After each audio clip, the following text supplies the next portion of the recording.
extremely cold, however. Is it really? Let me tell you, right now it is. Well, it was. Oh no, it's not. It's 5 degrees. It's not as cold as it was. It's been pretty cold. Yesterday was quite cold. It was a strange, like very clear, but it's just, when the wind bit you, it was you knew about it. It was suboptimal, wasn't it? Yeah. Yeah, it really was. Yeah. Anyway, all right, we're live, everybody. Welcome to Brainfood Live on Air. We're bringing it to you every Friday. It's episode 142, and we have got a very exciting show for you today. And it's a show I think it's going to be really relevant to anybody who pays attention to Brainfood Live, because obviously we spend a lot of time looking at and trying to recruit recruiters. We are generally recruiters ourselves, I believe. So it's going to be a show really focusing on what do we look out for when we come across a recruiter that we might want to hire. How do we determine what is a good recruiter and what is a bad recruiter? What are the red flags? Is there such a thing as a red flag? Is there such a thing as a good recruiter, irrespective of whatever context we put them in? Is there people that are genuinely good at a certain type of recruitment, might not be suitable for others? So today we'll be looking at all of those things. Hopefully we can walk away from the end of this show with some idea as to how to get better at actually hiring people like ourselves. Because I think sometimes I think in the same way that no one genuinely eats their own dog food, I think recruiters often fail at recruiting recruiters ourselves, don't we? It's like, yeah, he must be good. He worked for that company. Brilliant. Let's get him in. And actually, no. Is that actually the right way to do it? Anyway, a bit of a sound check. So, folks, people on Crowdcast, thanks for having me chat. Please do vote on the poll, by the way. It looks to be popular. So make sure you go ahead and do that at the bottom of your screen. But let me know if you can hear me first. The sound is okay. Give me a yes, no, maybe on the chat there. We should be live streaming this in LinkedIn. Fingers crossed. I hope it is. If you can hear me on LinkedIn, give me some sort of thumbs up. Let me know. Give me a comment or something. I don't think you can do a thumbs up on LinkedIn. And I believe we are out on Twitter and Facebook as well. So if you can hear me in those places, please do say so. And it would be good to know whether that's the case. There's been loads of like UI changes on every system I use, which just confuses me. So this guaranteed screw ups down the line. Anyway, we can crack through. So quick word to our sponsors. As ever, our sponsors this week are Brick. Brick have been awesome. They've been a great sponsor and supporter of Brainfood. They've been really getting involved in different types of channels that we operate.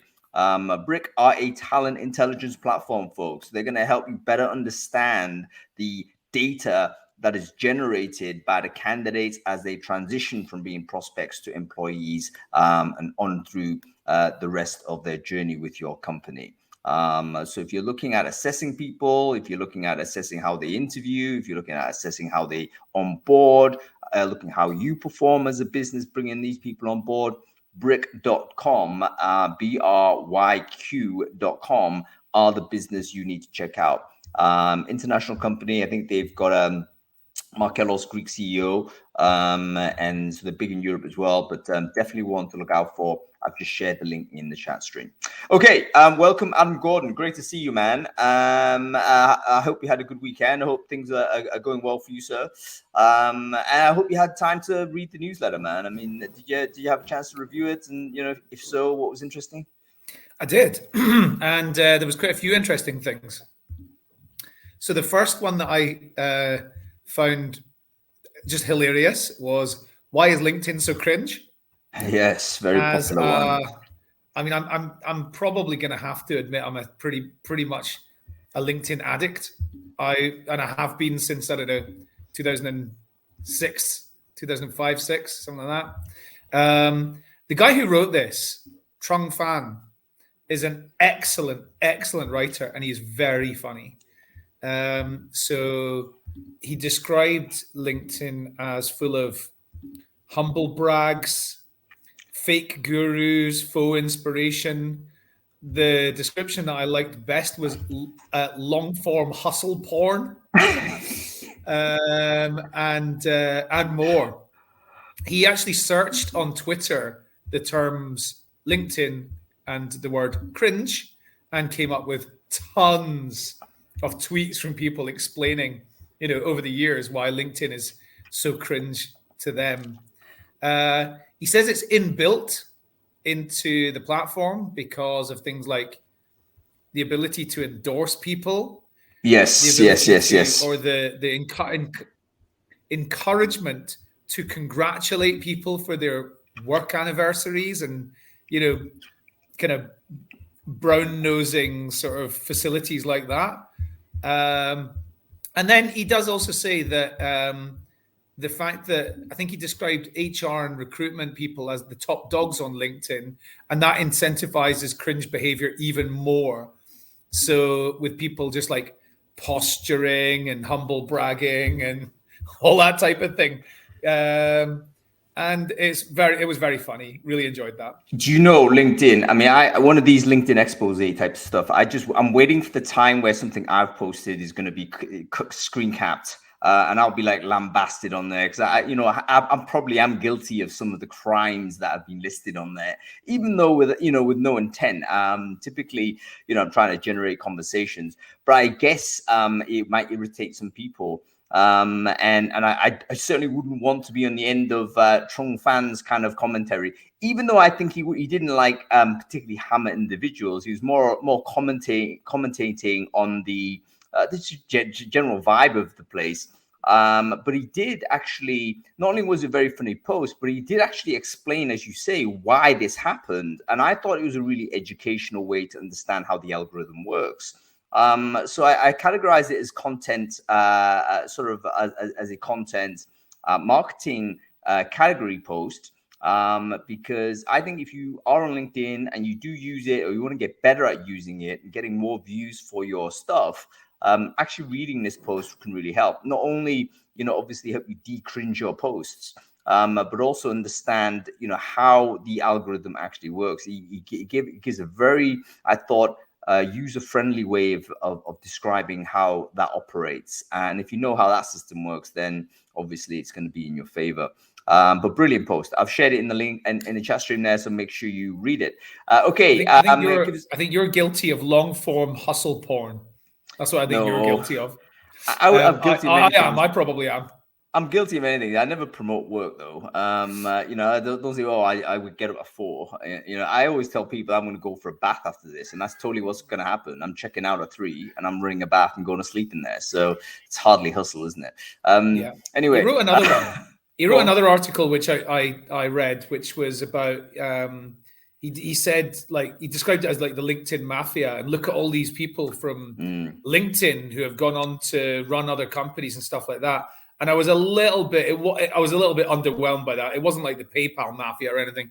It was just like this person was like chief product officer at LinkedIn, and now they're chief product officer at Hopin or something. So it was, but it was quite interesting to see where people had gone. That's true. I wonder how powerful LinkedIn is as a brand for your career journey. Very. I would think. Very. I think it's got to be big. Although I don't seem to encounter that many recruiters that work for LinkedIn that then move to different places. I mean, there must be a lot, but I mean, they typically move on and up in LinkedIn, don't they? I mean, I've seen people go in as I know somebody who went into LinkedIn as a recruiter, like, I don't know, 10 years ago. And now she's like basically, I don't know, chief people officer for Asia Pacific or something like that. She's gone in straight into mainstream HR and right up that tree. You know what? You're right. It might just be the best options are always internal there. So once you're in, you never leave. So I can imagine the comp will be very good as well. Big incentive to stay and stuff. If you've worked for LinkedIn before as a recruiter, let me know. I'd be interested to hear from you. I mean, what was the place like? Anyway, give us a couple more, Adam. Right. So in the last couple of years, of course, we've seen the rise of companies putting out basically sort of purpose-built kind of almost like employee CRMs for people that they're making redundant. Yep. To give those people a leg up and shine a spotlight on them and their skills to other companies that might want to hire them. And you included in the newsletter a really useful tool for hopefully people don't have to use it, but for if you do find yourself in this situation, then it's like a layoff CRM, basically, built on Coda And yeah, it looked quite easy to use, quite useful. But actually, the reason I wanted to mention this is because the person who I went and took a look at the person who'd built this and put it on Coda, and she works. Her name's Sining Chan, and she works for Coda, and her job is to build tools on Coda, and it's basically an incredible exercise of product-led growth. So, because I went into Coda, I was like, what exactly is Coda? And then when I worked out what it was, I thought I could use this for a whole load of different things. Yep.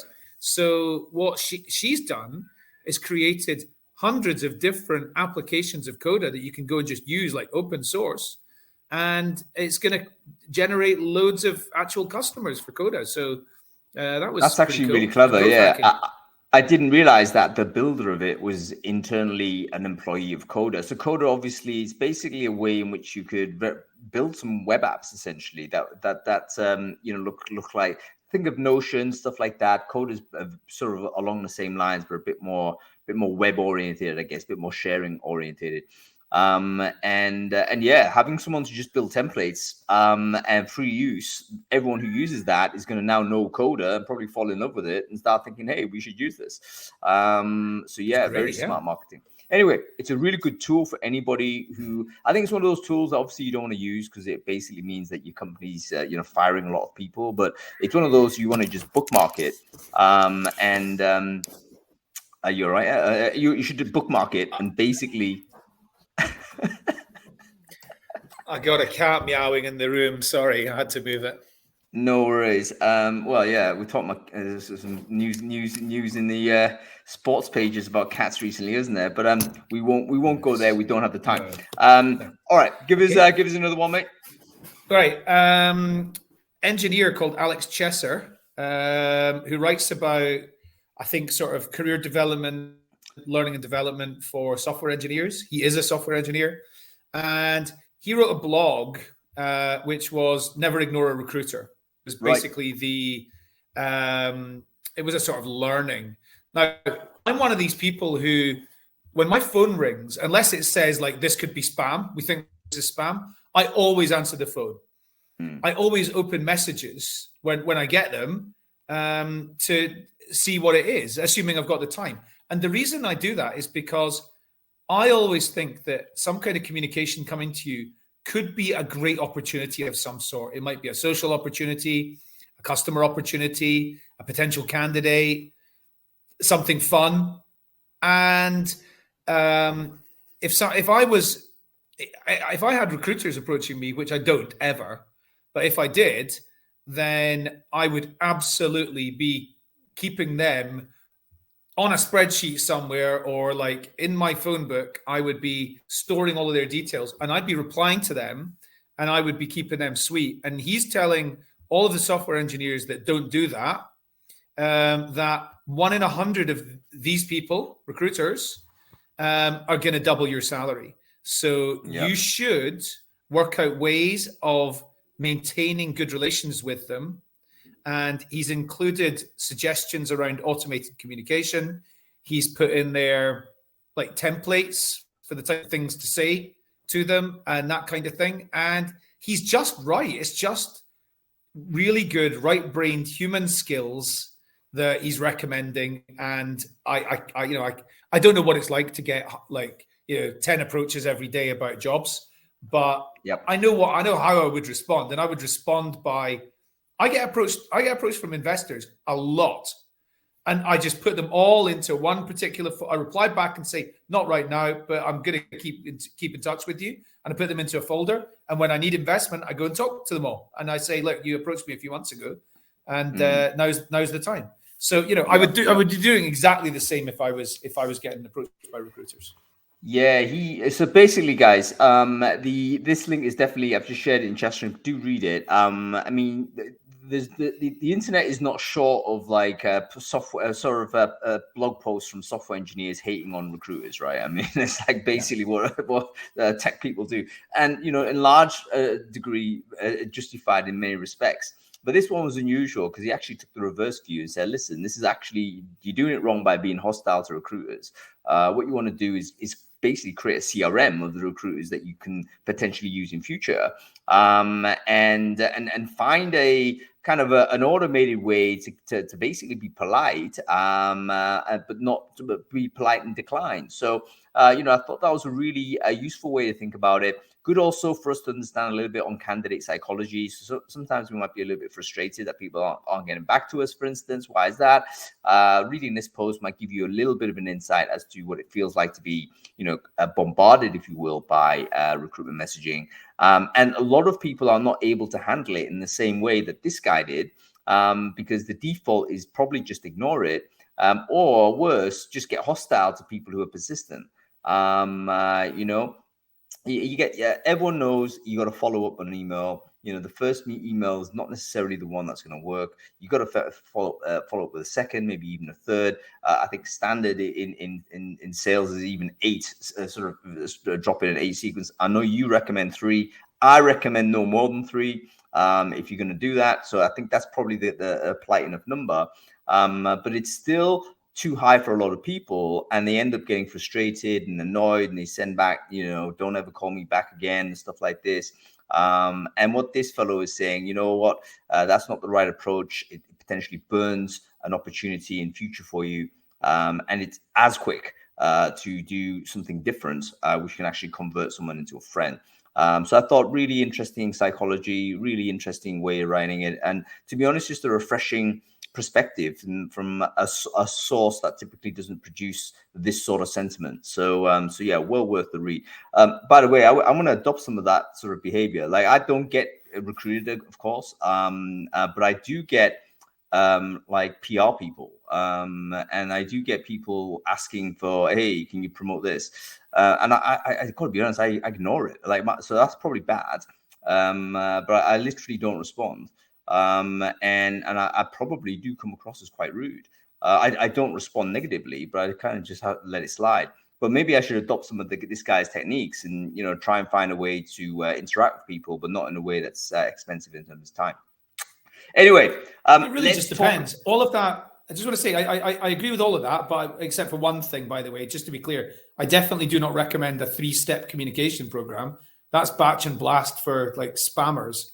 You got to send people the right thing at the right time, and that's like there is no number. It's about being useful and relevant. You're probably right. You are probably right. I guess I'm using information purely on. To be honest, I don't know where I've sourced that. You'll be taking that out straight out of the candidate nurture playbook from any kind of recruitment CRM that you come across. It might just be an opinion. I was lambasted today online by saying, yeah, that's just opinion. Where's your facts? It's like, I got no facts, man. I don't do facts. It's all opinion. Anyway, I mean, you might guess who might that be, by the way. So it was a funny one. I know exactly who that is. Yeah. Next time you give the facts, you'll be getting a standing applause. Yeah. I wait for it. Okay. Let's get on with the show. Let's talk about this topic of how do you tell a good recruiter. So Adam, I'm not sure whether you ever recruited a recruiter to work in your business or previously in your kind of recruiting career. Can you recall, or do you have an opinion on? When do you tell? Like, can you tell on a CV? Is there stuff that you would definitely say no to? Can you look online and think, oh, I don't like that? Like, what's your intuition tell you when you're looking at a candidate and saying that's a good candidate, that is a bad candidate? So yes, I have. I've recruited lots of recruiters in previous jobs and in running my old talent sourcing business, Social Media Search, and. To me, I think it's very difficult to determine from a CV if somebody is going to be good.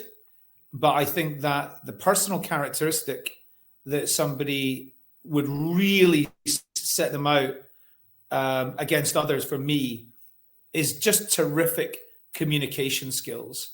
And the ability to write and speak effectively, the ability to achieve influence, get to the point, no waffle, and encourage people to do what it is you need them to do, and be good at that. That's the skill to me, which is the number one. However, Mary Kay Baldino did say to me on a social media thread a couple of days ago that the one for her is she agrees with that, but she also thinks insatiable curiosity for her is the number one. And like, I absolutely agree with that as well. You see, you get given some, but this is also communication, right? You get given some information, you don't understand it. You got to find out, ask more questions. The 5 whys, get to the real, root of it. So I think that communication in various different forms is, to me, the top skill. Tenacity, creativity. These are all sourcing things, I guess. But yeah, communication. Okay, that's really interesting. It's interesting. It's going straight to the sort of less tangible skills, if you like, stuff that obviously requires a slightly different way to surface. And we all know sort of CVs are kind of an inadequate way of doing that. But are they fundamentally useless? Like we've seen some people here say, Rob saying, "Hey, listen, it's got zero correlation." I think that's probably incorrect. I'd love to I'd love to actually test it, but obviously it's not something we can test.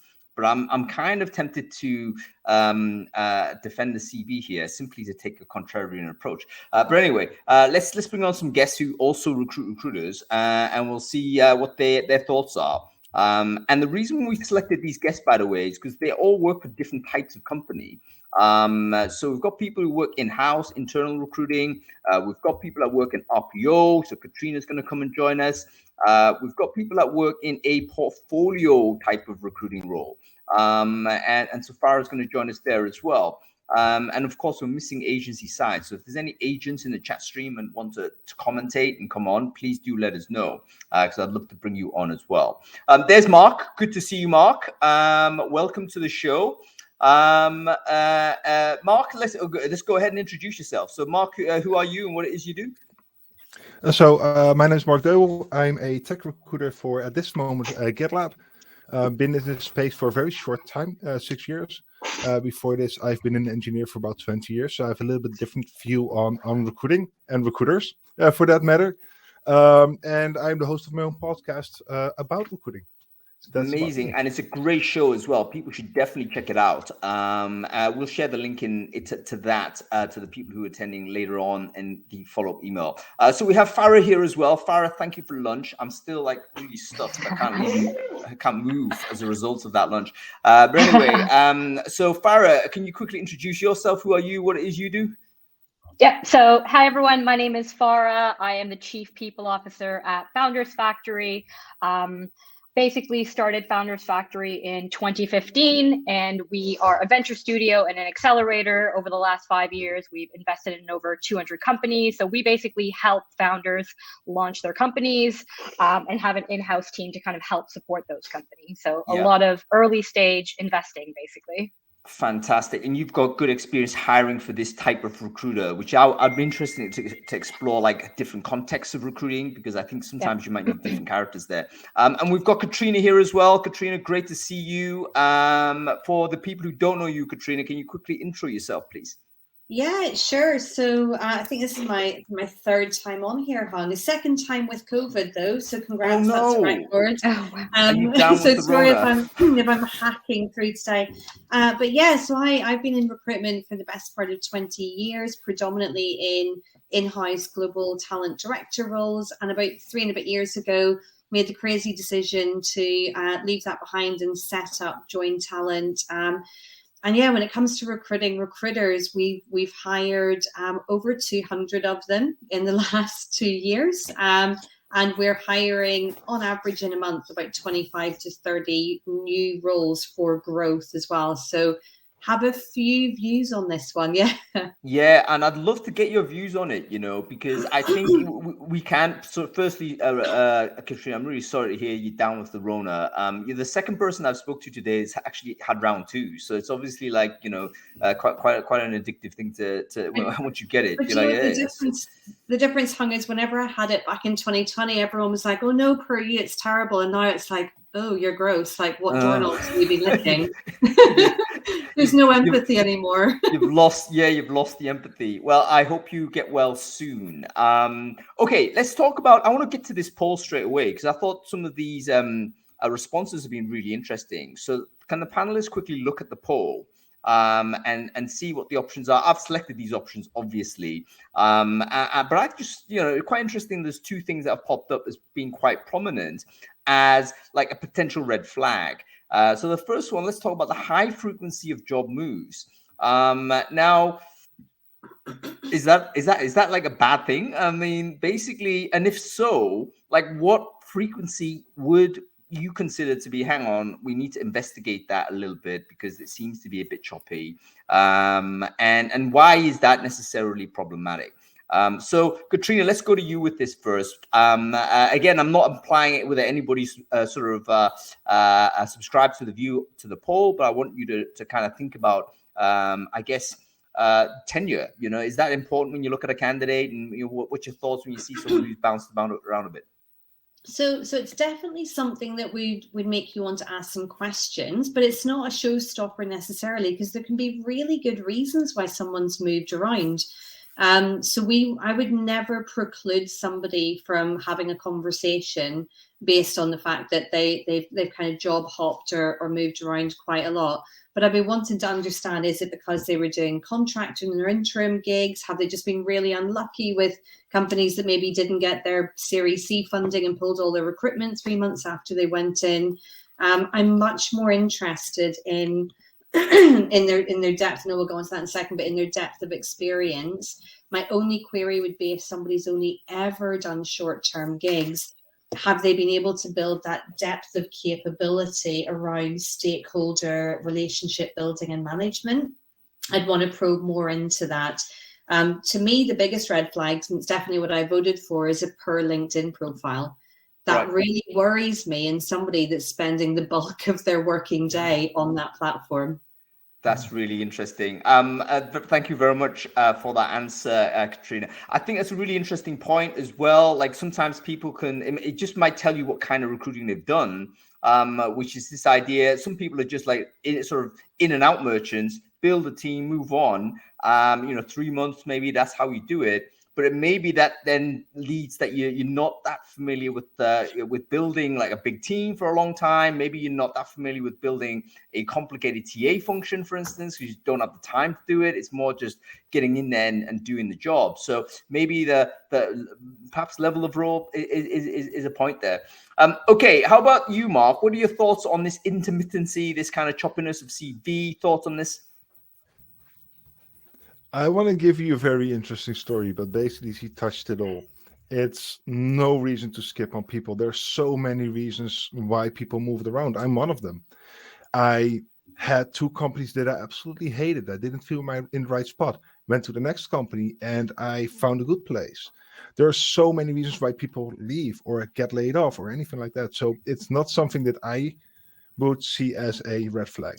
Yep. Okay. And your thoughts on this, Barry? Be nodding away. I'm assuming you might agree with this, but do you have any thoughts on this?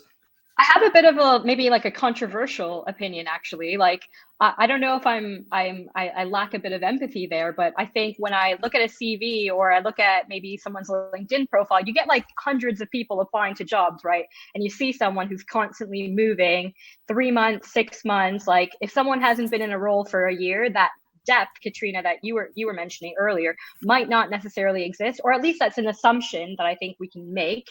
And a lot of our jobs at the top of the funnel, and we're making very quick decisions just by like looking at something. And maybe there's an intrinsic bias that I have, but like when I see a CV that someone's moved around several times, there is potentially, or at least a hypothesis whereby you can assume that the lack of sort of depth in that experience that someone has potentially acquired might not necessarily be there. And I'm all for asking sort of questions and being curious about like why they've made that move.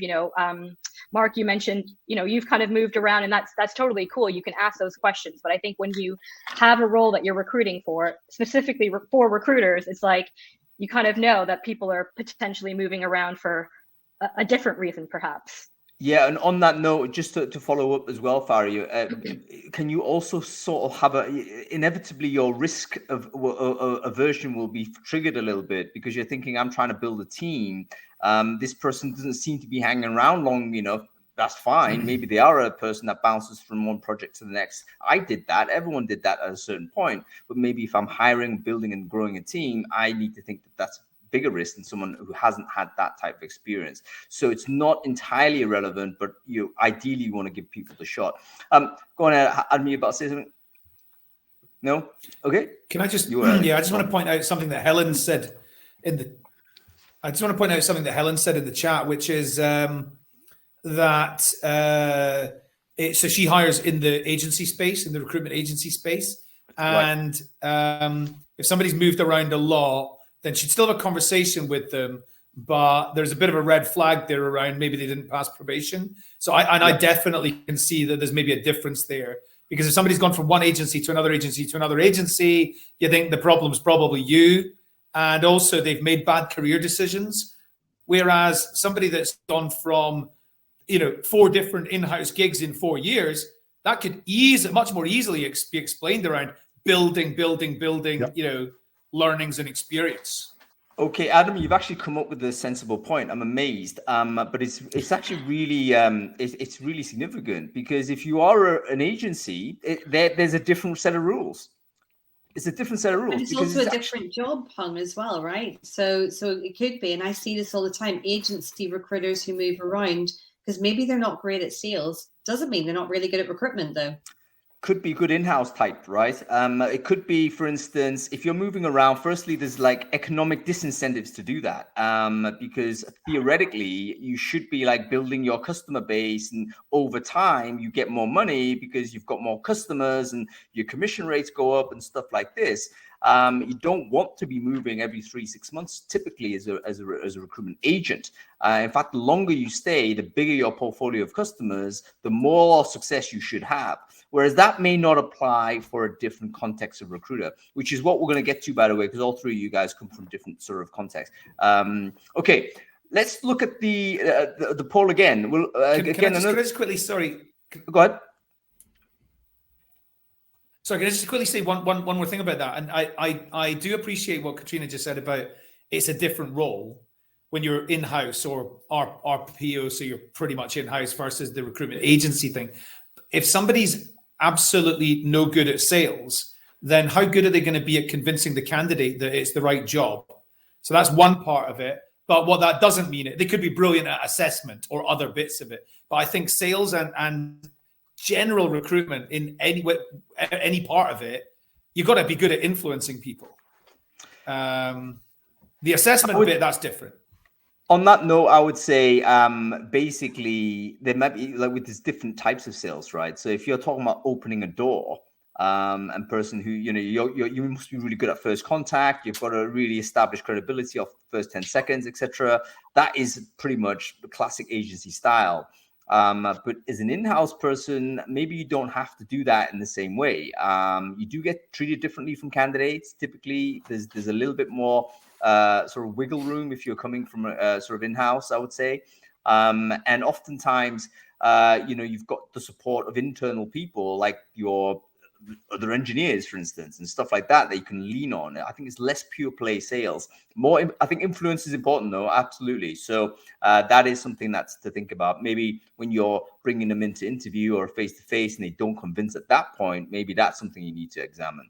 But okay, let's move on to think about LinkedIn. Poor LinkedIn profiles, which actually it does astonish me. There are recruiters that literally have this, or it's like very sparse, don't have a picture. I couldn't understand it. Like, why is that even a thing for your recruiting? So that is like flagged up as the main issue. Let's break this down a little bit more. What is the main problem on a bad recruiter LinkedIn profile? Any thoughts on this? Let's go around. Mark, you go first on this. They're the business card for your company. It's that simple. And if you can't be a business card, how can you be a good recruiter? If I'm talking to somebody, I want to know who they are. If I see a recruiter that has no social media presence at all, how are they gonna pull in candidates? Or are they just sourcing all the time, which I can't believe. So it's, for me, you're a business card. And you're the main face of a company. If you don't have that, especially as an in-house recruiter, that's a huge red flag for me. So what is a bad one, though? I mean, let's say they have something, they've thrown something up there, but you've looked at it and thought, wow, that's like, need a bit of work. Like, what's the thing you notice when you see that? So often I look at simple things like a picture, right? It's humanizing yourself. It's a little, you're a business card again. But what I also see is that they lack the media presence. I'm okay with the resume part of LinkedIn, that you don't have that well spread out. I really don't care. But if a recruiter doesn't have any social media presence, so no shares about the company, no interaction with the community or whatsoever, that's my red flag. I don't care about the resume part. So it's the activity, the lack of activity on this platform would say, hey, this is kind of unusual, like what's going on there. Farah, what about your thoughts on this? Bad LinkedIn profile for a recruiter, red flag, why, and what are the worst things that you think you'd kind of reject a person as a result of that person having that or not having it? Yeah, I think I kind of agree with Mark, your sentiment there. The only kind of challenge I have around not necessarily having a photo, and I appreciate that, you're representing the brand and it's like representing like the company as you described the business card. But I think some people avoid photos for diversity issues and challenges. And I think like, you immediately see someone's face and you like make a judgment as a recruiter or anyone making that judgment based on someone's color of their skin, or you just make those initial sort of gut instincts. So I actually try to, when I see someone who does not have a photo, I try to remind myself that I almost respect the person for doing that, because there might be reasons why they don't have their photo or information on it, because you don't want to like bias people in their decision making, I guess. On this, just want to interject one thing here as well, which is a really important point that you made, Farah, is that there's a setting on LinkedIn which actually prevents the photo from being displayed by default. So some of these people do actually have photos, but if you don't actually set it so that more than like second or third degree connection can see it, if it's not absolutely public, it may show up as having not a photo, and therefore you might then think, oh, what the hell's going on with this candidate? Is pretty poor. But it might just be a setting. Everyone should check this, by the way. It's in your settings. Have a look at, are you showing your full profile, your photo to your non-first degree connections? I reckon a lot of recruiters are basically not doing that simply because they forgot about it or they've never checked. Okay. I believe Farah is absolutely right in what she just said. However, would that not be in the context of that person being a candidate more so than being a rep for their organization? So if I'm a rep for my organization, I want to generate rapport as quickly as possible with the people that I'm trying to hire. And, people are definitely put off by profiles with no picture because it looks like it could be catfishing or something like that. Because if you've got a picture, Daniel's actually mentioned that. Yeah, Daniel in the chat just mentioned that. It's like there's a trust factor there, because if there's no picture, it kind of helps you think it's a fake, or it helps you kind of understand, hang on, I don't trust this person because I can't even see any kind of visual image. So yeah, absolutely, Adam, I think you're right on that. Okay, Katrina, any thoughts on this? Like, what are the things you're looking at on LinkedIn? You think, I'm not happy with that. So probably three things for me. One, a recruiter that isn't open to connections without you having to put their email address in. That's always very bizarre to me. Don't get me wrong. I know that there may be, in incredibly rare situations, some other reasons for that, but it is past remarkable. Second one for me is, particularly if they're now applying for in-house or RPO type roles, when you read their description of their experience, for that description to be all about KPIs and sales targets, not talking about candidates or finding talent, that's always a little bit of a concern in terms of what motivates them. And then final one, we've seen this quite a lot recently, probably more so as people are starting to redesign themselves as TA people, when that's maybe been like a side gig for them in previous roles, when they're applying for TA roles or presenting themselves as a recruiter, but it's really unclear on their LinkedIn profile how or where they've got the 7, 10 or 15 years TA experience that they're purporting to have. So that's always a little bit of a concern in terms of if they're then reaching out to candidates, even if they got that expertise, their profile looks really confusing. So I'd always suggest to people, if they're pivoting their career a bit and they're taking their side gig and making that more their front and center career, you kind of want to do a little bit of an edit on your LinkedIn profile and make that into something that reads more sensibly. Yeah, really good point. So incongruity, right? So if you've got another property somewhere else, a website, you're on different social platforms or whatever, and it's not congruent with what you have on LinkedIn, bear in mind people are going to cross-reference LinkedIn as your first thing they're going to check. That's going to just create doubt in your mind. So make sure you have that nailed. Second point you mentioned, Katrina, really important, is if you as a recruiter of this recruiter have a sense you don't entirely trust this LinkedIn profile, how does that affect how this person interacts with candidates? Because if there's stuff in there that you're not happy with, you got to understand that this person might be going out to recruit highly skilled in-demand people. They will also have an elevated kind of risk aversion to dealing with people there. If you've kind of made it in such a fashion that, triggers those things, it's not going to be helpful. So I think there's probably all of us need a LinkedIn this kind of audit. I'm sure there's a bunch of people that produce this service, but I've never looked at my LinkedIn. It's like one of those things you forget about. You stick it in, you update it, and you just don't think about it anymore, particularly if you're not actively looking. But probably on a yearly basis, you should go through it and just make sure that it's kind of aligned with where you want to drive things.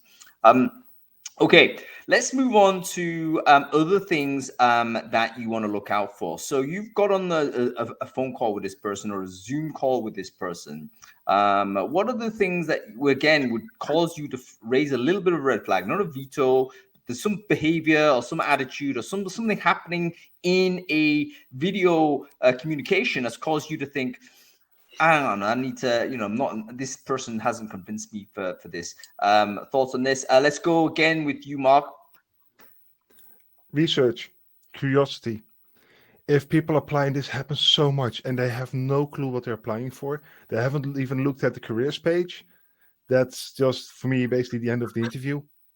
As a recruiter, you should be curious. You should be doing research. Those kind of things are very tough for me to step over.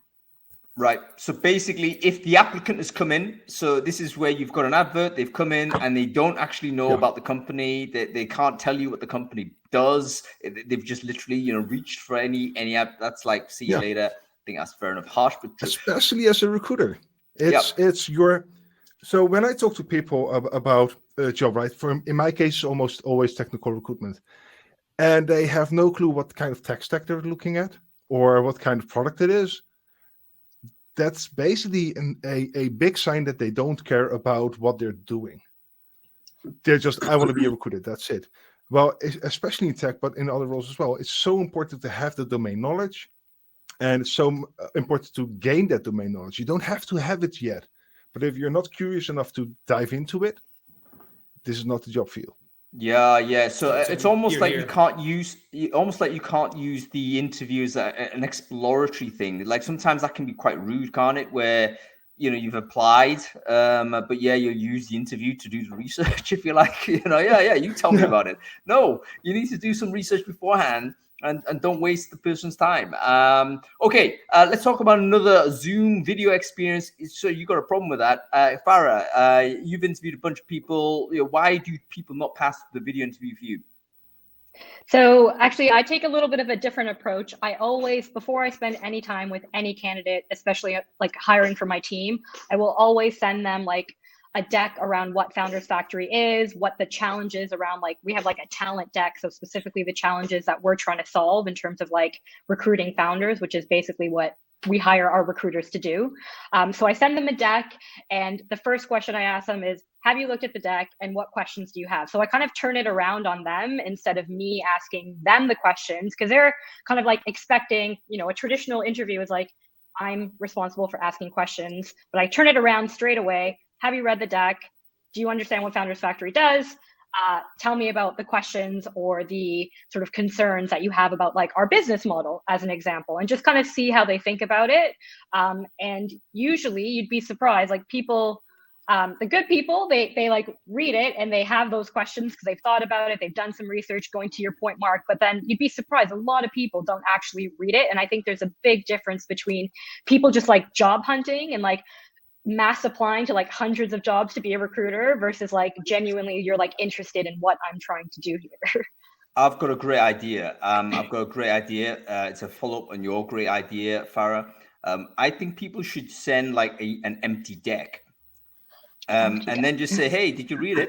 And then if they say, yeah, I read it, it's amazing. Oh, I love this, this, and this. You know, immediately, you know. Well, you know they're a liar. You're kidding about this, right? But this is no joke. So GitLab, where I work, has a 18,000 page handbook. So often I ask them, hey, did you read the whole handbook? And they will nod, yeah. I said, oh, 18,000 pages? And they're like, oh, crap. People bluff. They always bluff. Nobody read 18,000 pages. Come on. But they still, like you said, they still say, yeah, I read it. They didn't. The question is that important? Like, if they lie, is that a knockout? Why though? I mean, be honest. Just say, I didn't have time. Or it's too much. Or, hey, I didn't find it relevant. I can handle all kind of answers. But lying, you're becoming a recruiter. I want you to sell my company or our company towards candidates. Are you going to lie to them as well? It's a bit of a trap, though, isn't it? It is. Oh, yeah, I would not recommend anyone do that. It just occurred to me that I always think stupid things. You know, it's like, is that fun? Is that a fun thing to do? No, it isn't. It's not. Would I say, I read it? I'm not sure if I would or I wouldn't. I mean, I'm not generally a liar, but I'm not sure what I'd say if I was faced with that question. I tell you what would be impressive. Most people say I read part of it. Yeah, I think what would be impressive if they push back and say, hey, there's nothing in the thing. Because that tells me that they're prepared to challenge the process a little bit. So they have tried to read it. They've just been confronted with something unexpected, and they're actually trying to interrogate what's going on. I think that helps with a little bit of strength of character and stuff like this. I think that's a useful thing. But I agree, it will be too harsh for you to deploy that at the early stage. Maybe at the very end, maybe at some point, if they've gone through a process and you send them, let's say, financial accounts or something of the last couple of years. Hey, have a read of this, and maybe that's, if they haven't read that, then potentially you could go back. Anyway, I've distracted. Go ahead. Just ask a quick side question to Mark. The 18,000 page GitLab handbook. I mean, have you got like a team of people who are working on continuously updating that? Because it must be dynamic, surely. Yeah, so it is. So they have a mantra that basically says everybody can contribute. So everybody's a maintainer of the handbook. I see. And even if you see an issue, you can actually like pull in a merge request to fix something in the handbook, even if you're outside of the company.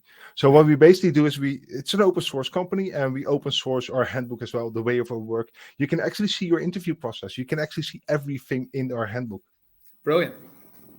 Yeah, it's definitely an interesting company to know more about. We should probably do an open source culture type of show at some point also. Okay, Katrina, how about you? Video interview, you've interviewed a bunch of people. Probably by the time it gets to you, though, maybe they've already sort of jumped through a few hoops and they've interviewed with other folks.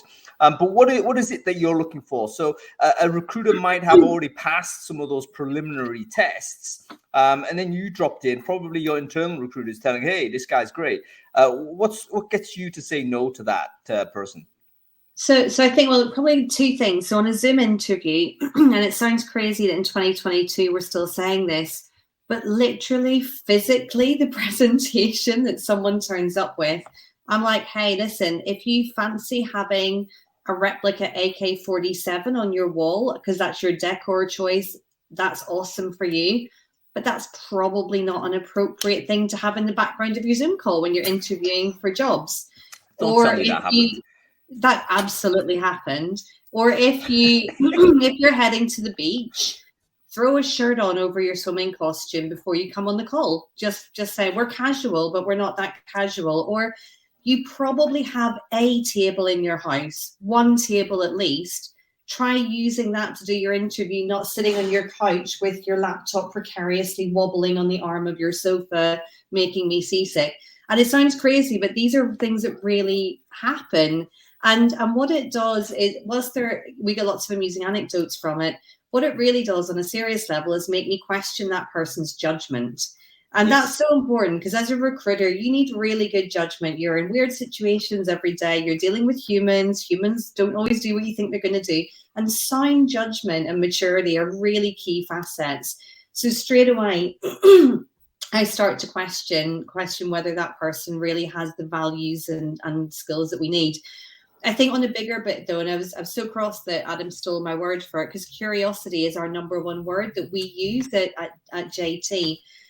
Experience is obviously important, relevant to the level of role that you're applying for, of course, but that plasticity of thinking for me is what makes a difference. If you take, and I've done it, and I've put them side by side. If you take two people with really good recruitment experience, maybe one's got 15 years hands-on tech recruitment experience, but they've got a very fixed mindset. They're like, I know how to do my job. Nobody needs to tell me how to do my job. I use these tools. I've always done it that way. Thanks, just get out of my face and let me get on with it. Will they deliver results for you? Of course they will. But if I put them next to somebody who's maybe got 5 or 6 years experience, but a growth mindset where they're like, oh my God, a new tool, chuck it at me. Let me go and try that. Oh, like you've just given me some education on new approaches that are working in that market. Let me go A/B test that with my candidates.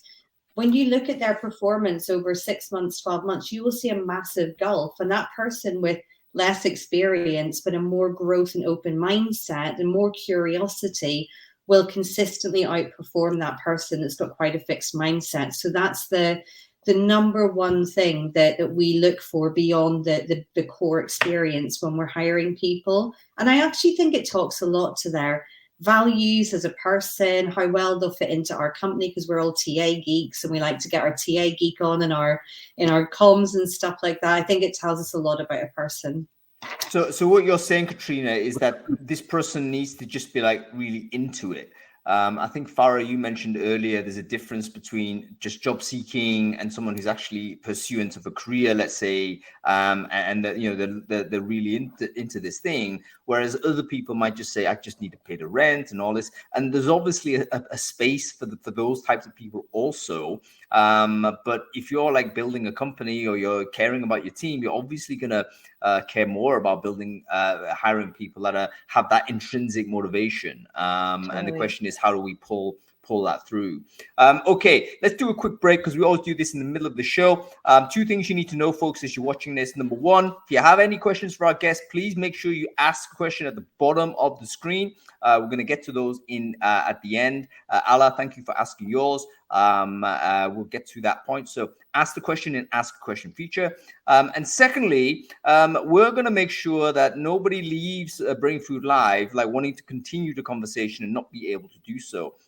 So we always take this opportunity to share and connect with everyone else who's paying attention to this show. So if you're watching this, please share your link into the chat stream right now, or comment below if you're on LinkedIn. Make sure you connect with everyone else who happens to also be on this thread. Everyone here is caring about this idea about how do we recruit more recruiters? How do we do it well? Please make sure you connect with everyone else here. That gives you the chance to continue the conversation when we finish the show. So I'll give you a moment to ping your stuff down there. Okay, I would also share mine, by the way, but I've hit the limit, and that's not to boast or anything, but it basically means that it's really difficult for me to. I've actually got to delete people, and one of the things that LinkedIn doesn't do is actually give you any filters to help you do that. You can only search on name. And you know, I end up searching for people with names beginning with X and stuff, like some weird, looking for fake profiles, basically. And then I generate a bunch of people from Greece or something, and it's like, oh, you know, suddenly I'm making prejudicial decisions. So it's like really, really difficult for me to do that. So anyway, I'll delete you to free up some space. Actually, yeah, I think yes, I'll tick that one straight away, Adam. No, don't do that. I'll be devastated. Okay, let's talk about some other ways to assess a good recruiter. So you've done a Zoom interview, you've done all of this. What about sort of this? Sometimes we do blind sort of reference checking, don't we? I mean, I'm not sure what the ethics around that, but it kind of makes sense a little bit. You call around, you think, you know what, this person used to work in that company. Oh, I know this person there. Let's have a chat with that person. What if you get some information that is not a ringing endorsement? You know, you read between the lines, and, you know, that's a little bit off there. How do you kind of use that information, or do you deny it, or how does that work if you do practice this? So I'll open this out in case you have done this. What was your approach and how did you deal? Adam, feel free to answer if you've done this as well. I'll just go first. I never ever do it because I never do it because I don't care what anybody else thought. I don't care about that previous relationship. I'll make up my own mind based on whether I think this person's going to be good for my company or not. There's two sides to every story. The chances are that somebody's going to say something negative about a past colleague, and I don't really want to hear that. That person's changed by now, so I just never ever do it. Right, fine. Which I think is a very fair position, Adam. Although I will kind of come back to it with a different technique, which I hope might change your mind. But any thoughts on this? If you've done this and you've done some reference checking, and you found something that's a little bit strange, or you're not happy with, how do you deal with that information? So I tried personally. Sorry, go ahead, Farah. Sorry, I was just going to say that there are usually concerns that are in my mind about a candidate after I've met them maybe a couple of times or they've gone through the process. And so if there is one niggling concern, I will do the back channel reference, but I will very specifically ask what it is that I'm trying to probe on, versus a lot of references are very open-ended, and it's oh, is this do you rate this person, or is this person someone that you think I should hire, versus I think if you're intentional with the questions you ask based on the mindset of what you have evaluated up until that point in the interview process, I think you can be very intentional with the questions you ask is basically my approach. And I also try to do it as early in the process as I can, to try and get that second opinion. It's always helpful to bounce an opinion, especially if it's someone the community in London is very small, right? So that we can ask friends, and usually people are genuinely honest and willing to help, I guess. Yeah, but there are legality issues as well. So thank you for introducing that, Julia. How about your thoughts on this, Katrina? You've hired hundreds of people. I don't think you can neglect this part of it. Surely you have to speak to, because what about fraudulent people? What about people who, there's no way you might know them, especially with an international company, right? You're recruiting people from different places. So what kind of information do you extract during these types of reference calls? And what is something you hear that will cause you to stop the process? So I guess there's two different bits of it. So there's the regular traditional referencing. And I'm always concerned about regular traditional referencing. And I say that having run in previous roles, referencing teams of 20, 30 people doing referencing for other companies as well, that you get little to no value on that. I could literally, out of probably hundreds of thousands that I have overseen at a management level of references, I could count on probably at the most two hands the number of times that we have not proceeded with somebody because we've got genuinely bad reference on them, because people just don't give a reference. In terms of the back channel piece, though, I agree with Farah completely. It's not something that I would ever do as standard. I like to agree with Mark. We make our own judgment, and somebody who could be great with us may not have been good somewhere else because it's a different culture, right? We even see that actually in our own projects. Our recruiters are awesome, obviously. But we can have a recruiter that goes in with one client and they'll do a good job. It'll be fine. And then they go into the next client and they're a rock star. You're like, what happened? How did that person go from good to stratospherically amazing? And it's just a different culture, and they just vibed better with that client. And that's that small difference that makes a big difference to performance. However, if I've got a niggling doubt, obviously, then I will look at, okay, well, let me just go sound out somebody I trust, but somebody who I know, if this person's worked with them, has a similar approach and culture to my company. So it's as much apples for apples as I could get. Where I'm more likely to do a little bit of back channel actually wouldn't be in recruiter roles. It would be more like a business development type role, where I'd be really interested in speaking to people in my network, not necessarily who this person had worked for, but maybe who'd been clients or prospective clients, because I'm interested to see how they came across. But for recruiters, it would be a rare event, and it would be because there's something I'm concerned about. Yeah, I think that's a really fair answer. And a note, by the way, that we don't have a representative from a recruitment agency here. But I think if we did, they would say, yeah, the references are definitely, you have to do them because we can't trust the sales sort of everyone says of obviously hit target and like Zuber, whatever. And it's like, we actually don't trust the information. So I think there's that element. One way in which the reference... Even internally, Hung, honestly, when I worked in unsaid big corporate, everyone's got my LinkedIn profile so they can figure it out. A perfectly legitimate way of getting rid of a poor performer in your team was giving them a top-rated performance review as your internal reference. So you even do it inside companies. If you want to get rid of someone from your team and you're in a corporate, you never give them a bad performance review because you're never going to get rid of them because that's their equivalent of an internal reference. Yeah, very, very interesting. There's a funny story about that back in my agency days, but I won't repeat it because we don't have time. It's the most innovative recruitment service ever provided. But anyway, let's talk about the one way in which reference checking we can get over the ethical side of it is if you change the mindset away from it to yes, no. So let's say you've made the decision you're going to hire a person. You're totally right. You're going to make your own decision. There's a different experience they had in the past. What you can use it for, though, is to try and educate yourself as to how best to get value out of your relationship with that person. So in other words, you could say, okay, I want to get better at managing and help making sure this new hire that we've already made a decision on to improve. Let's speak to someone who's done this before and then say, okay, how best to get the out of Katrina or out of Adam or whatnot. But and that you'll be able to surface up other bits of information that will help you be a better manager. Or if something does emerge from that conversation that causes you further concern, you might then still be able to use that information before a full commitment. Any other ways, Adam, we've got to move on. Any other ways in which we can assess or kind of figure out whether a recruiter is bad or good? We had CV, we had LinkedIn, we've got the video feeling, we've got referencing. What else can we do to assess a recruiter's good or bad status? Any thoughts on this? Open to anybody. So I wanted to ask everybody if the concept of like shared network. So, I mean, for Katrina, for example, I can't imagine there's almost anybody that you would be hiring who doesn't have at least some shared connections on LinkedIn with you. But if you look at this is a slight LinkedIn question again, though. If you look at somebody on LinkedIn and you go, they don't appear to have much of a network, or they've got no shared connections with me or anything like that. Do you think maybe they're just not into this? Or, what do you think about that? Anything or nothing? But it depends on the seniority of the role that they're applying for, because the more senior, the more I would expect that they would have a more developed network. Also, I guess for us, it's a bit of a hard question to answer because if you think about like my team spread across 19 countries.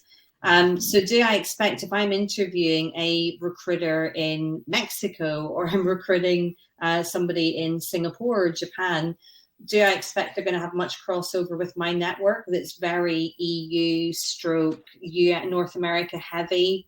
That wouldn't be past remarkable to me. I think what more than that, it's probably if someone turns up on the call, and I know we've touched on it already, but they just haven't researched anything, that they've not even looked at your LinkedIn. I had somebody a few weeks ago turn up for an interview with me, and literally in the space of 30 minutes, explained to me what internal recruitment was, what RPO was, and also the skills that you might need to be an entrepreneur, all in one 30-minute meeting. and you just look at it and go, wow, you've literally not even looked at the LinkedIn profile of the person that you're talking to. And could be nervous or over trying or something like that. Could have been. No, I don't think in this case it was. I think you can't be too forgiving there. I think ultimately it's pretty obvious. Like if you're interviewing with somebody, especially if you're interviewing CEO of the business, like you should actually know what the hell that business is all about. I mean, you can't be wasting people's time like that. So basics on this. But Adam, you actually introduced your second great idea. So it's 2 today. Amazing. Which is no, it's more than 2 today. It's 2 this hour. You mean? I'm counting 2. But like network value. The concept is network value. Like you're hiring a recruiter not only for the effort they're going to put in, but are they bringing in like a load of like connections from people that be really useful for you? Someone who's like really heavily connected with a bunch of engineers, you know what? Guess what? That's probably going to be pretty good at hiring engineers compared to someone who has no experience that way. So analyzing someone's network value, I think, is a legitimate way of doing it. How easy that is to do, extracting from LinkedIn, I'm not sure whether it provides you with that information or whether there's other platforms that allow you to do this. I used to work for a company that measured this, but I don't know of another business that measures network influence, so to speak. But I think a legitimate way to assess. So there's one way of doing it. Give me some others. A quick fire. What other ways do you assess a recruiter saying, yo, that's actually interesting. That's definitely value add. It's an impressive thing that makes me feel more comfortable moving forward with a hire. Thoughts on this? Anybody open? I love it. Here we go again. Well, I'll say this really quickly and move on because it's a short point, but we focus a lot in the early stages of our interviews on technical skills, on sourcing skills, because recruiters are really good, like most people, we're really good at spinning the hyperbole and putting in lots of words that sound great, but we really want to get underneath that. It's like, I'm really good at social recruiting. Okay, well, what does that mean? What tools do you use specifically? How do you do this? What have you found out in your experience? So we go really heavily into that because it helps us assess curiosity. It helps us assess their technical skills, and it also helps us understand how they would level based on the levels of roles that we have. Right, that's fine. So that's almost like a technical assessment, but it's still sort of assessing by interview, right? But it's still looking at how they go about their work. So I think and that's how they think about it, Hung, not just how they go about it, but almost what's that cognitive process they have around their work. That's also what we're really looking at there.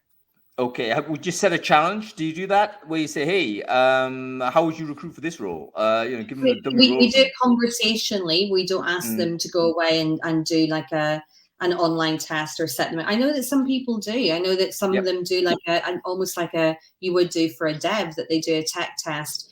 I'm just not that on board with that. I feel that the conversation that you get, that's where you're getting a lot more than just the answers to the questions in terms of the technical bit. Yep. Okay. Let's focus on this one for time being. Like assessing this person's sourcing skills. How do you do that, Mark? I don't, because not every recruiter is a good source. It's that simple. I'm more interested in how they source and not the Booleans part, but which kind of networks they use. Are they outside of LinkedIn? All those kind of things. I want to see mindset. So instead of asking about sourcing, I ask something differently. I ask, how do you build a recruitment strategy from start to end? What do you want? Where do you start? Where do you end? And in that strategy, I want to hear things like, I'm going to talk to my hiring manager about platforms where I should source. What's the environment that I need to be in? I want to see them talking to the engineering teams or whatever teams to learn more about what they're looking for. I want them to talk about research. I want them to talk about actually using events or anything else. Often I just get, I open the rec with the hiring manager, I kick it off, I go to LinkedIn, I post it and I source. Mm-hmm. That's not a strategy. That makes me worry. That's really interesting because when I talk about sourcing, everything you said, that's what I mean as well. I think it's the nuances of recruitment, where that's exactly when you say technical skills around sourcing. It's the what are the other networks you're going to? Have you even heard of some of the other platforms? If you profess to be a tech recruiter and you're not able to talk about having interacted with GitHub or Stack Overflow at any point in terms of as a recruiter, I'm a little bit concerned. It's definitely not about Boolean string searches. It's exactly that. And it's the plasticity of their thinking around, like one of the questions we will ask is, tell us about a really tough role that you had to hire for. What was tough about finding those candidates and what did you try? And we don't care what the actual answer is. We care about all of the avenues that they thought about trying, not necessarily whether they were successful or not, but do they have that repertoire of options in their heads? Yeah. So it's creative thinking. That's it. A lot of that's creativity. Question though, if you're hiring a sourcer and they're not fluent in Boolean and X-ray search and things like that, would that be a problem? Not for us, because we built our own sourcing platform. So we've effectively automated a lot of that for them at the front end. So we've got a tool that automatically searches across 54 structured and unstructured data sources. They don't need to use Boolean syntax to do that. So actually what we care about much more in our sourcers is how they're able to understand the brief and then actually engage the candidate, know which candidates are the right ones to reach out, but also know how you might change your approach based on one candidate versus another. We're not really worried about somebody understanding how Boolean searches work, as an example. Fully agree. Yep. And there's so many tooling nowadays. I hardly know sources that purely only do Boolean anymore. Well, even with GDPR, it doesn't work, right? Because you sit there and you can Boolean search all you want and go search or go source native, as we call it. Then what do you do with that data? You're going to aggregate it onto a spreadsheet. How's that going to work? So yeah, we don't ask them to do that, Adam. We automate all of that at the front end. So it's all about curiosity. It's all about doing research. It's all about understanding what you do. This is the thing that we need to ask recruiters, to see if they understand what they're doing. Okay. We're going to move on to the final part of this, and then we'll move on to questions, folks. Thanks, by the way, Mark and Katrina, for this. What about the context? We talked about culture before. Katrina, you actually mentioned moving people from different customers and actually significant differences in performance from the same individual. So how do you kind of get the sense of, oh, this is a good fit for that client? Or Farah, in your case, how do I get the sense this person is going to be great working in all this portfolio? Mark, in your case, bringing this person in, how do you know they're going to be great for GitLab? Like, how do this person might have the great CV, great LinkedIn, it's all there, but the fit into that kind of other colleagues or that context, how do we get better at aligning those things? Is there a way, or is it just like got to throw a dartboard? There's a way, and that's a good structured interview. If you have a good structured interview process, so for instance, what I've noticed is when I was applying for a recruiter, and trust me, I've applied a lot, what I saw is that you often are talking to a peer, a manager, and the hiring manager, and maybe a director. That's it. And that won't find you a fit for a company. What I like to do is get them to talk to a peer on the business side, so business people, partner, something like that, and to the actual hiring manager. In my case, I'm in-house, so it's easier, but actually let them talk to a hiring manager, see if they understand the culture of the people they're working with. Because we as recruiters, it's easy, right? You understand each other, but can they convey that to a technical hiring manager and the other way around? Is that partnership there? And then you can actually see if there's a fit.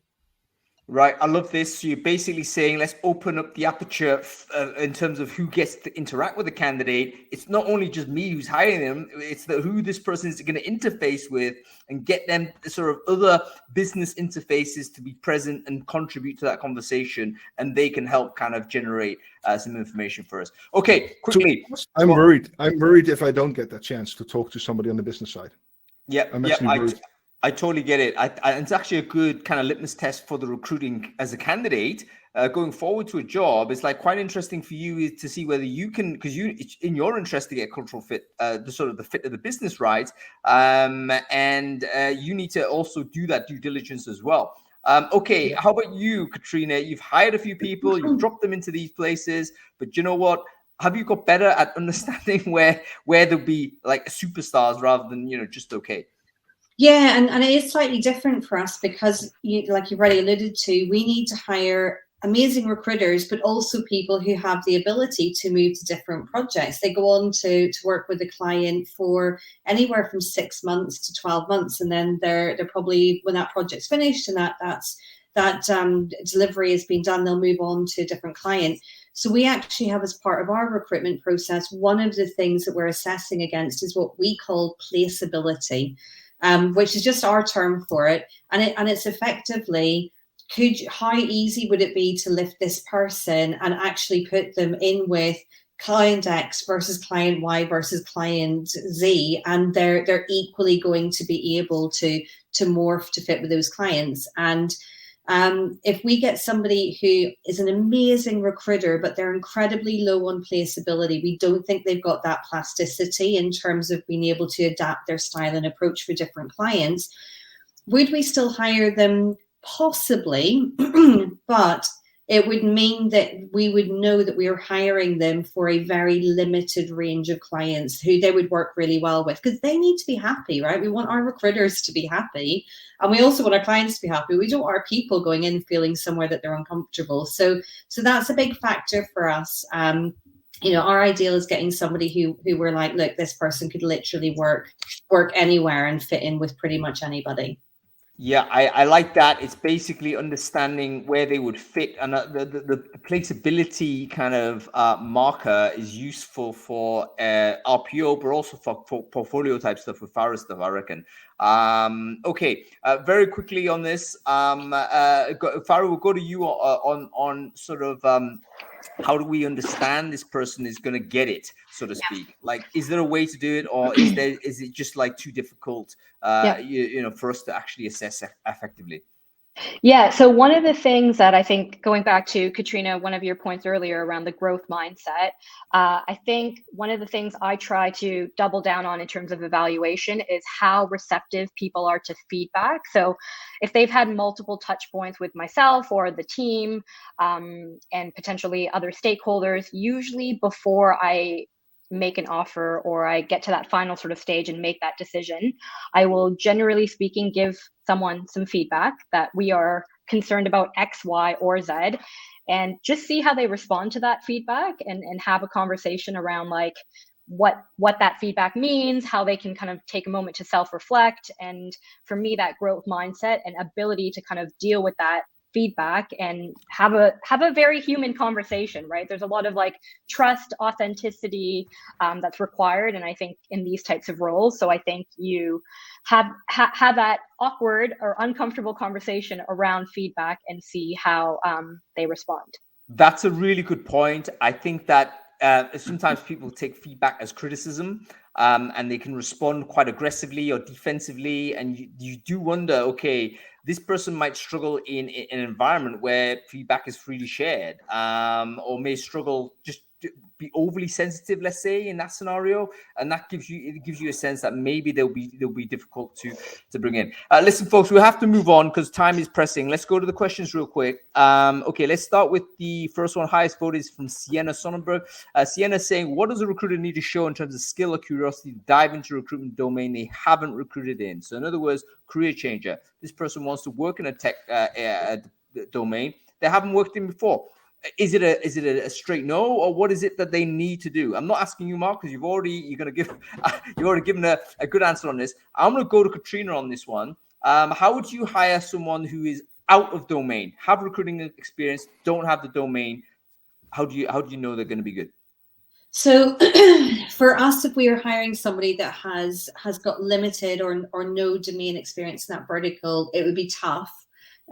Because we would have to hire them into a more junior position and get them that experience. Because if you think about our team, we need them to be able to go in front of a client pretty quickly after they've joined us, after they've had their induction training and been onboarded. So it's a little bit different for us. But we do have it. We've hired one lady, I don't know if she's on today or not. We've hired one lady who's been like a part-time recruiter on the side, but her main job was being a midwife in the NHS.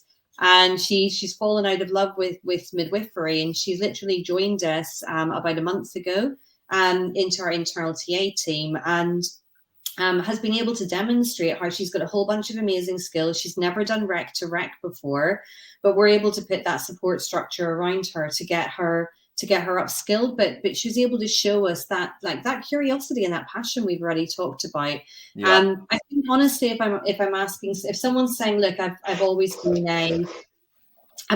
a corporate recruiter and now I want to move to doing tech, I'd be asking them about examples of when they had gone out of vertical before and how they approach that. So like, if you've always done corporate, have you ever done anything else? Yeah, I did some GCM recruitment. Okay, so how did you learn about that?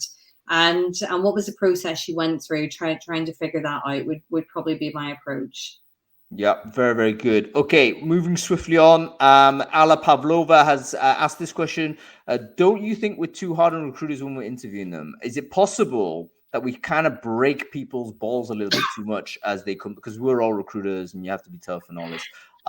Is that the case? And 2, what's your favorite question to ask a question to a recruiter? Farah, let's go with you on this one. I think recruiters have to be relentless. Like, I think it's a tough game. I think there's a sales element to it. There's a lot of no's, like a lot of rejection. And I think you have to be relentless. So I don't necessarily think we're too hard on them. And at the end of the day, you're trying to build your own team. So there's a lot of like internal, intrinsic sort of motivation behind why. But yeah, I don't think we're too hard. Yeah. Okay. And your favorite question? My favorite question is, why shouldn't we hire you? Why should we not hire you? Yes. Why should we not hire you? I like it. Yeah. I would have a very long answer to that question. That would be the entire interview. And accurate as well. Yeah. Okay. Final one. This is to you, Mark, from Jim Beresford. What is the one thing you look for now in 2022 that you didn't in 2019 when recruiting a recruiter? So we're looking at, okay, has the game changed for us a little bit? I love this question. What a question. Great. Yeah, Mark, your thoughts on this? It's a tough one. I've basically been doing it the same way all over time. But with the enormous amount of applicants you get nowadays, I look far more into the curiosity.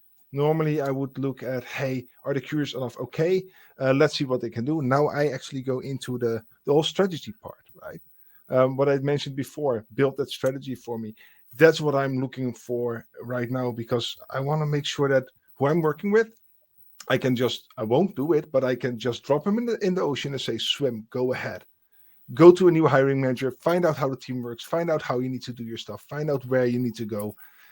I want them to be able to do that. They don't have to do it, but I want them to be able to think like that. Yeah, I totally get it. Great answer and great question as well, Jim. That actually might set us up for a future Brainfood Lab. I agree with you, Adam. What has fundamentally changed? Is there anything? I think maybe, Mark, in your situation, perhaps it hasn't, because it's always been remote distributed business, right? So Gitlab kind of recruiting the same thing, but lots of companies have made that shift. So have the recruiting skills changed? And actually, does that mean our recruiting of recruiters needs to change? Future show, folks. Okay, that's it, everybody. We're out of time. We're well over time, in fact. So I need to thank everyone for joining us. Mark Deubels, thank you so much for joining us on the show. Great to see you. We'll definitely bring you back on. Farah, thanks for being very persistent, dropping on and off. Great to see you on the show. Great contribution. You have a great weekend. And Katrina, thank you so much for spending time. If I knew you were ill, I wouldn't have asked you to come. You could have just chilled out, right? So make yourself a hot toddy or something and have a good rest. And hopefully I'll see you soon, okay? You got it. Thank you. Cool. Wow, that was great. I thought that was amazing. So thank you, everybody, for watching the show. We are back next week. We are going to be talking, should TA reintegrate with HR? We've got a lot of people saying it should. I know a lot of people saying they shouldn't. Adam, you might be saying they shouldn't, which we need a dissenting voice on that. Is HR into marketing? Is HR into HR? This is recruiting into HR. We're going back to this conversation because I think that we've been spending time rowing away from HR, but I think we need to roll back. But I want us to talk about it and want us to be challenged on it. So if you've enjoyed this conversation, make sure you follow the channel. You'll be notified when we're live next, which will be next Friday. Okay, that's about it, everybody. I hope you've enjoyed the show. We'll see you next week. Cool. Excellent show. Thanks for hanging around, Adam. Great show. Yeah, great. I'm gonna tell you the honest truth. When I saw the title, the subject of the show, when I first saw it a couple of weeks ago, didn't fancy it. No, it's not that I didn't fancy it. I just thought I'm not entirely sure we've got a lot to talk about on that, but how wrong was I? That could have gone on and on and on. Mark said it deserves a part 2. It really does. Yeah. I love it. There was 3 or 4 times there when you went, okay, what does everybody think about this? What else is there? And all 3 guests started talking at the same time because they've all got things to say. Yeah. That's a sign of a good topic, I think. I might actually write this up because there was lots of good points that was raised that I think could be a decent handbook or a guidebook for people. Because I think a lot of times recruiting, we can be complacent because we do a lot of recruiting. We assume we know what we're doing. But then we just kind of do all of the worst practices by saying, I'll know it when I see it type of recruiting, right? And it's just get them in, or get her on a Zoom and you'll figure it out. But there's lots of little things that we can do to mitigate risk or to improve you know, the chances of hiring somebody great. So yeah. Anyway, that's it, I guess. So what are you doing this weekend, man? Anything interesting? Yeah, I'm getting in the car tomorrow morning, and I'm going to go to stay with family in the Midlands for a couple of days. My sister, me and Rory are going to go and do that, and then on Monday we're heading to Centre Parks, and the rest of my family are coming south, so we're going down there, and then they're coming down on Monday. So I'm Centre Parks for 5 days. Did you say the show? Is it next week when we're talking about should TA be in HR or in? Yeah, I'm not here. Oh, you can't do it. Oh crap! Yeah. That's all right. You haven't put me in anyway. You must have Really? substituted me already. Yeah. I haven't. It's a show. It's a show. I'd quite like. What time is it at? It's a show I'd quite like to do. To be honest, I have got a big. I've got a lot of thoughts on that subject. But you're going to be on Centre Parks, are you? Yeah, but I'll probably be back by like mid-afternoon. So if it's at like 3 or something, then it'll be at 2 though. So it's like I'll probably be able to do it. I think we've got to leave it. In fact, we've got to leave Centre Parks by 10. So you know, I'll be back by I'll be back by 12. So if you want me to do it, I'd love to. I want you to do it. So just ping me, man. And let me know you're there. We'll drop you in because I think everyone agrees with me, which I don't want. And I know you disagree with me, so we should get you into that. As often as possible. So add me to it. I will be there definitely. Yeah. Cool. All right, man. Listen, have a good weekend. Enjoy Centre Parks, man. Yeah. Cheers. See you. Cool. I'm very tired. Got a bit drunk yesterday. Have to say, I'm sorry. This is like hungover. So yeah, bath.